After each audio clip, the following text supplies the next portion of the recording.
27 katao naman arestado ng Zambales PNP sa lingguhang operasyon. Higit kalahating milyong pisong halaga ng illegal drugs din ang nakumpiska. Detalye ng balita mula kay Danny Kumilang, Aris 37. Danny, good morning.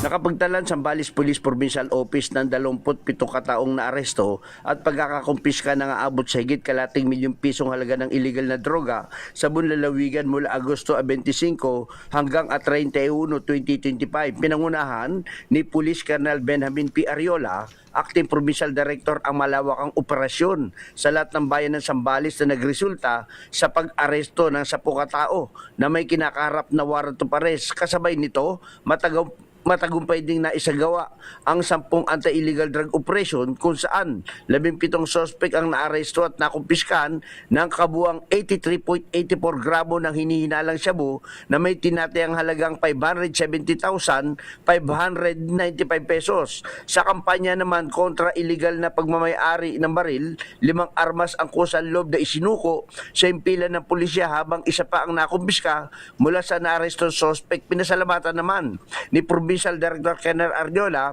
ang kanyang mga tauhan sa matagumpay na pagkakaaresto ng mga lumabag sa batas at pagkakakumpiska ng malaking halaga ng illegal na droga sa Zambales. Danny Kumilang, RH37, DCRH, una sa Pilipinas, una sa Pilipino.